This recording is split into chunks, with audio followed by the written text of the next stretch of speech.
3 tahun aku sekeluarga tinggal di rumah itu ya. Udah hari-hari deh digangguin terus. Sampai parahnya kalau sholat malam pasti deh ada yang ngikutin gitu. Sampai tanteku yang nginep aja juga diliatin terang-terangan.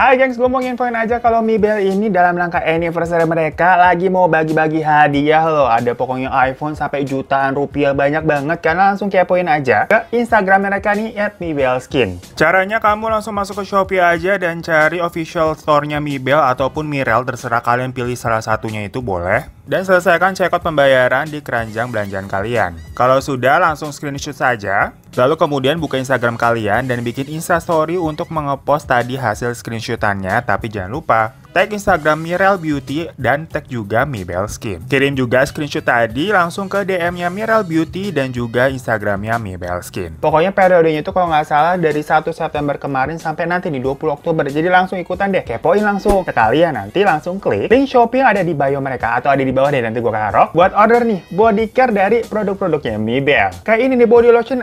Aduh, gue suka banget sama body lotionnya. Karena produk-produk Mibel ini tuh vegan dan cruelty free. Jadi aman banget nih buat kulit-kulit sensitif. Apalagi kandungannya dari masing-masing variannya tuh unik-unik banget. Yang biru ini mengandung alpha-arbutin dan vitamin E. Nah, yang kuning ini mengandung vitamin C dan vitamin E. Sementara yang pink ini mengandung niacinamide dan vitamin E. Jadi unik banget kan, ada kandungan-kandungan seperti itu di rangkaian body care kayak body lotionnya ini. Dan benar-benar semua body lotionnya itu bikin lembab kulit, bikin sehat dan bikin kenyal sesuai varian dan klaimnya masing-masing. Apalagi nih ya, kalau kalian pakainya rutin, bener-bener kelihatan banget kok hasilnya beda, beneran beda. Tuh dia bener-bener kayak bikin kulit moist dan lembab banget. Pokoknya setelah gue kenal dan kena sama produk-produknya Mibel ini, bener-bener gak pindah-pindah deh ke merek lain. Kalian buktiin sendiri. Apalagi buat kalian yang memang punya problem kulitnya sensitif, kulitnya kering atau kusam, cobain pakai body lotion Mibel ini. Langsung aja klik linknya di bawah. Hai geng, selamat datang di teman cerita. Yang untungnya ini cerita lu ya, bukan cerita gua. Bukannya kita jahat, tapi kan kalian tahu sendiri mental gue cupu.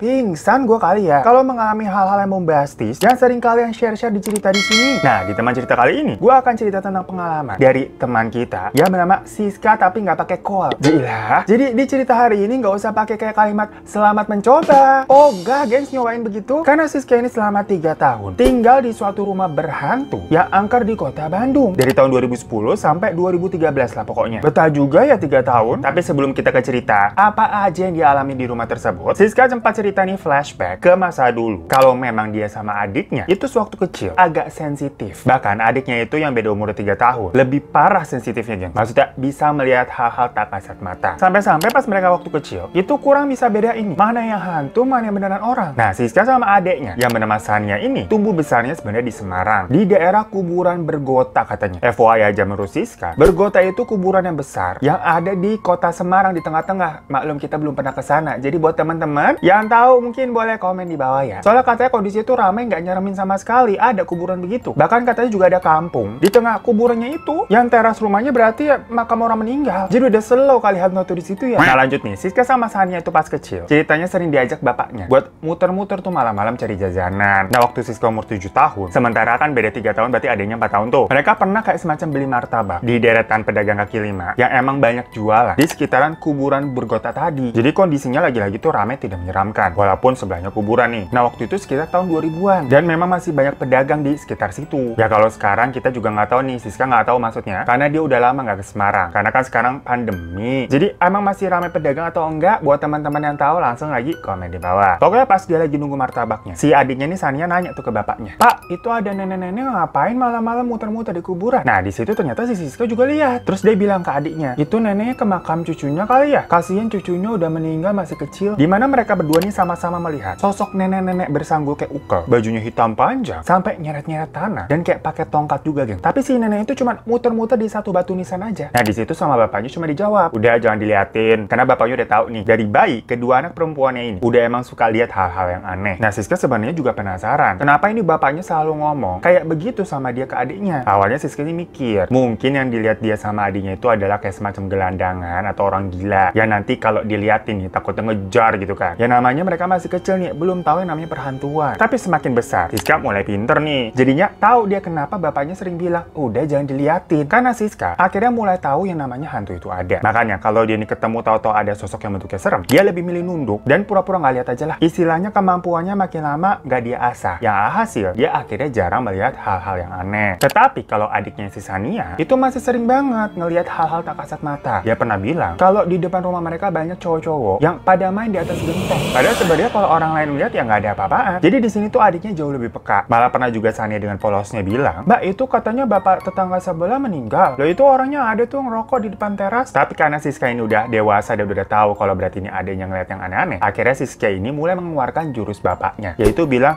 udah jangan diliatin. Singkat cerita, saat Siska udah SMA dan adiknya Sania ini masuk SMP, mereka udah mulai kenal nih yang namanya konsep bahwa adanya hantu. Jadi adiknya juga udah mulai tahu. Tapi Siska udah nggak pernah ngeliat hal yang aneh. Ya masih suka merinding sih ke tempat baru. Cuman nggak kayak adiknya nih Sania yang masih agak sering lihat. Jadi kalau ada sesuatu yang energinya kuat biasanya kelihatan sama dia. Setelah 10 tahun tinggal di Semarang, waktu tahun 2010, ceritanya bapaknya Siska ini dipindah tugaskan ke kota Bandung. Di sana mereka ini dapat sebuah rumah dinas milik perusahaan. Katanya di Jalan Soekarno-Hatta, pokoknya di sekitar situ lah. Tapi nggak dikasih tahu spesifiknya di mana. Nah, pas pindahan, semua barang-barangnya pokoknya udah dikirim duluan ke Bandung jauh-jauh hari sebelumnya. Jadi mereka datang tinggal kayak naik mobil aja bawa koper seperlunya. Sementara di sana memang udah ada yang standby satu OB dari kantor yang memang diminta tolong sama bapak untuk beres-beres dan jagain rumah lah. Nah, di rumah Bandung inilah akhirnya Siska mulai sering lagi melihat hantu. Tapi nggak cuma Siska doang, gengs. Melainkan satu keluarga, bahkan setamu-tamunya yang nginep di situ juga diliatin. Lah dari tadi kita nyeritain si Siska sama adiknya bisa ngeliat gitu ya, punya kemampuan, percuma juga ya. Lah pada akhirnya nih semua orang juga diliatin, kan males. Anyway, pertama, saat mereka baru sampai nih di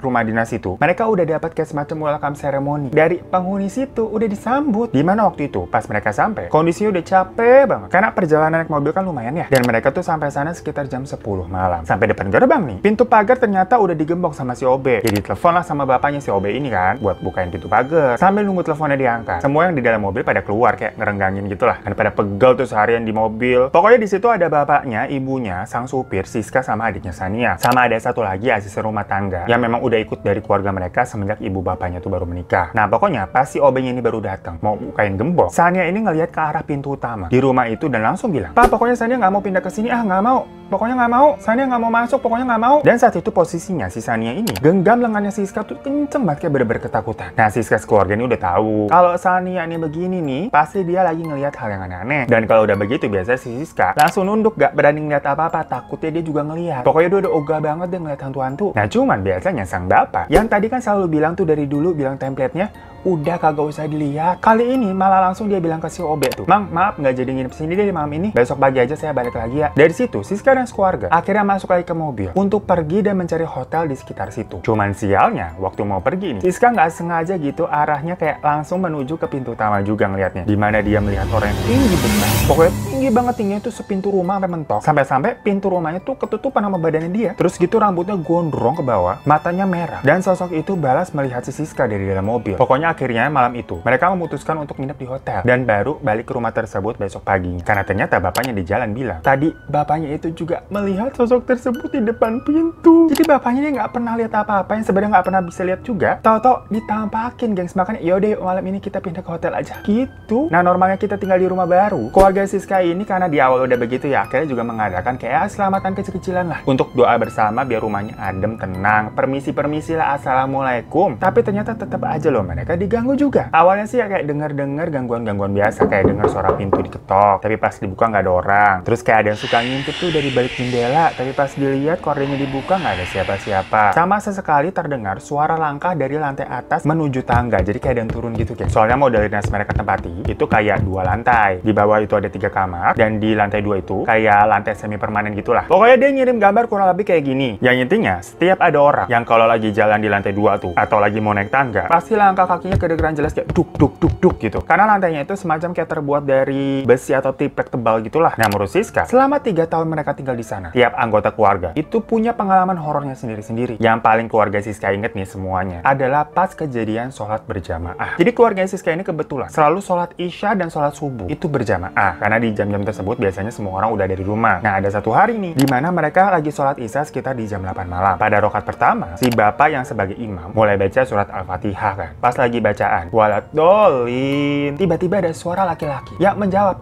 amin. Tapi suaranya itu kayak rame banget, kayak ada 4 orang laki. Yang mana sebenarnya keluarga mereka kan yang laki cuma bapaknya doang. Selebihnya ibu, Siska sama Sania cewek semua. Nah, masuk rakaat kedua pun sama, gengs. Ada yang nyaut, amin. Kenceng banget kedengarannya di kuping mereka masing-masing. Cuman karena situasinya ini lagi bareng-bareng sholatnya, jadi mereka tetap lanjut aja tuh. Sampai selesai mereka sholat. Abis cium tangan, terus lihat-lihatan gitu kan satu sama lain. Kayak mau ngomong tapi takut-takutan nih, gak enak. Akhirnya si Sania ini beraniin buat ngomong duluan. Pak, Ma, tadi dengar ada suara nggak? Dan ternyata orang tua mereka jawab, ya denger. Males nggak sih kayak gitu? Nah, tapi yang lebih malesin lagi, itu kan istilahnya lagi formasi lengkap ya. Ada bapak, ada ibu, ada saudara. Jadi mungkin bisa nggak serem-serem amat. Ada yang nge-backup, nyalinya rame-rame. Nah, masalahnya si Siska ini pernah digangguinnya waktu dia lagi sendirian.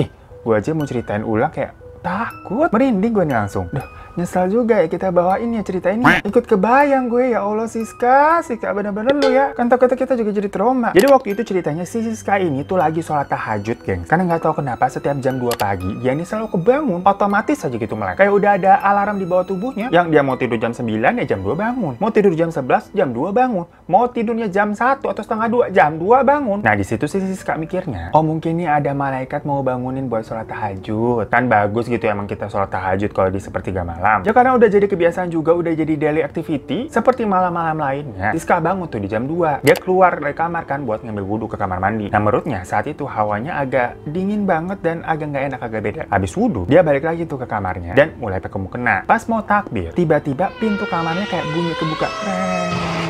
Gitu. Kebuka sendiri, padahal tadi tuh pintunya ketutup sampai klek gitu. Emang nggak dikunci sih, cuman kan ketutupnya rapet. Yang kalau ada angin harusnya nggak kebuka ya. Nah, dari situ perasaan Siska udah nggak enak nih. Tapi kan posisinya nih dia udah mulai sholat. Akhirnya dia berpikiran positif aja udah. Mungkin ini cobaan orang ibadah. Dia nenangin hatinya sendiri gitu, belajar buat khusyuk. Dia rakaat pertama biasa aja. Dimulai dengan takbir, terus baca Al-Fatihah, terus surat pendek, habis itu ruku kan. Nah, di situ dia ngerasa di kanan belakangnya nih kayak ada yang ngikutin dia sholat. Langsung nggak khusyuk dia. Agak buru-buru nih, tapi tetap berusaha dilanjutin sampai ke rakaat kedua. Terus selesai, tutup dengan salam kan, assalamualaikum gitu. Nah, pas dia lagi nengok dibilang baru ke kanan yang pertama nih, assalamualaikum.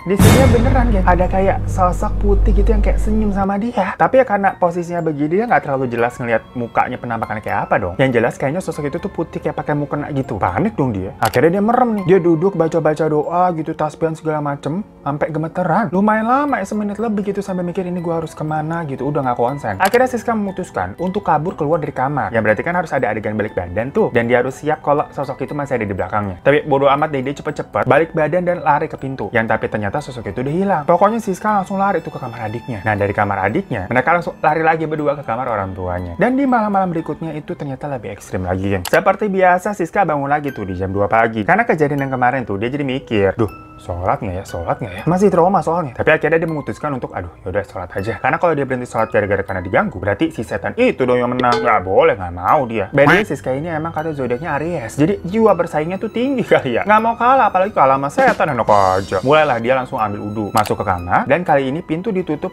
blok, dia kunci. Aman dong, nggak mungkin kebuka. Dia pakai mukena, set. Mulai sholat. Rakaat pertama semuanya aman. Tapi pas dia lagi sujud tuh di rakaat kedua yang terakhir, pas mau ngangkat kepalanya kayak susah banget, kayak ada yang nahan kepalanya gitu, gengs. Kayak ada yang dudukin sampai istighfar gitu dalam hati. Baca doa segala macam, akhirnya bisa deh dia. Kurang ajar banget ya by the way setannya. Tapi pas dia udah kayak ngangkat kepala, di depannya dia ada yang sosok yang kemarin lagi, tapi kali ini dia kayak belakangin si Siska, jadi ngadepnya ke sana juga. Nah, Siska di situ udah nunduk aja, udah ngadep sejadah, udah mulai nggak khusyuk lagi baca doa, jadi nggak konsen lah. Apalagi nih setan masih ada di situ tuh, kagak hilang-hilang. Setelah selesai salam, akhirnya Siska memberanikan diri untuk bilang, sudah, jangan ganggu saya lagi ibadah. Lantang sekali kamu mengganggu ibadah orang dengan Allah. Mungkin emosi juga kali tadi kepalanya didudukin ya. Ya karena ada rasa marahnya juga nih, marah bercampur takut. Siska udah pokoknya merem terus mulai tasbihan. Pas dia buka mata lagi, ternyata sosok itu udah hilang. Setelah itu malam-malam selanjutnya, kayaknya hantunya kena mental breakdown sekali ya. Gara-gara diomelin jadi dia kagak muncul-muncul lagi. Emang kita harus berani, berarti harus ngelabrak, geng. Tapi maksudnya ini nggak munculnya waktu si Siskanya lagi sholat. Kalau Siskanya lagi kagak ngapa-ngapain, ya masih aja ada gitu keliaran. Dimana pernah, waktu dia mau tidur di jam 11 malam, dia ke kamar mandi dulu buat sikat gigi sama cuci muka. Nah, waktu dia baru keluar kamar menuju kamar mandi, nggak sengaja si Siska ini melihat ada kuntilanak berbaju merah terbang pelan gitu ke bawah. Dari lantai atas, geng, lewat tangga gitu, gitu. Tapi kakinya nggak napak. Yang pada saat itu terdengar suara-suara aneh kayak orang turun tangga, suara duduk gitu. Padahal itu kuntilanak kakinya nggak napak loh. Siska yang takut, tadinya dia mau ke arah kamar mandi, langsung belok ke kamar adeknya. Setelah lebih setahun tinggal di situ, mereka udah mulai terbiasa nih ceritanya dengan aktivitas-aktivitas yang bikin males. Meskipun terbiasa, tetap aja kalau bapak ibunya kan sebenarnya nggak biasa ya, karena ibunya sendiri pernah diganggu. Waktu itu ceritanya habis maghrib, ibunya Siska ini ngelihat si bapak itu tahu-tahu lagi duduk di ruang tamu, kayak habis pulang kerja. Ditanya, "Noloh, Pak udah pulang? Kok nggak kedengeran suara mobilnya? Biasa kan ada suara buka pagar, suara parkir mobil gitu kan." Tapi si bapak diem aja dan langsung jalan tahu-tahu dari ruang tamu tadi ke dalam kamar mandi. Nah, ibunya Siska mikirnya, oh mungkin bapak capek kali, lagi bete gitu. Sambil nunggu bapaknya keluar dari kamar mandi, ibunya Siska ini nonton TV tuh di ruang tengah. Tapi ditungguin setengah jam, ini bapak kok kagak keluar-keluar. Dan gak ada suara apa-apa juga gitu di dalam kamar mandi. Gak ada suara air atau suara apalah. Akhirnya diketok dong, dicek. Ternyata pas dibuka kamar mandinya kosong. Si ibu langsung gemeteran, langsung nelfon si bapak. "Pak, di mana?" Ternyata bapaknya itu masih di kantor, gengs, lagi lembur. Lah,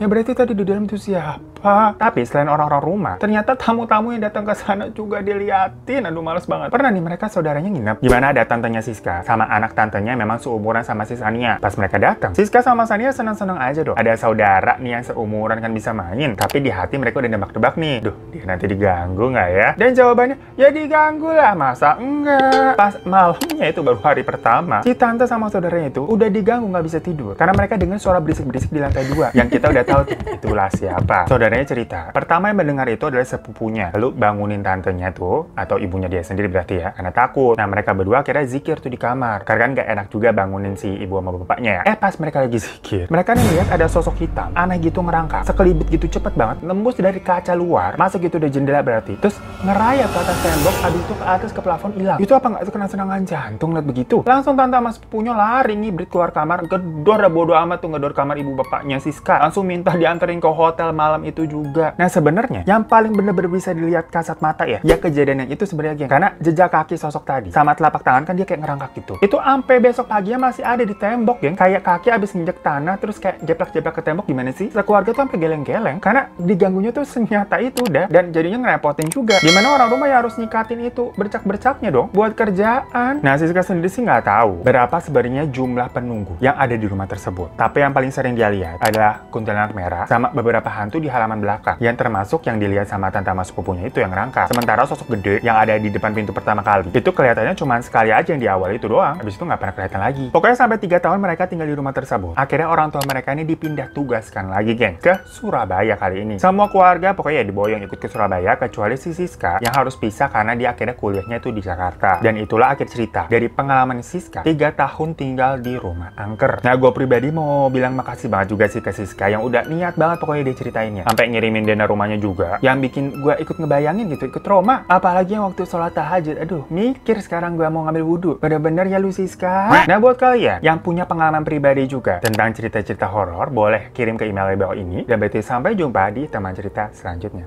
Assalamualaikum.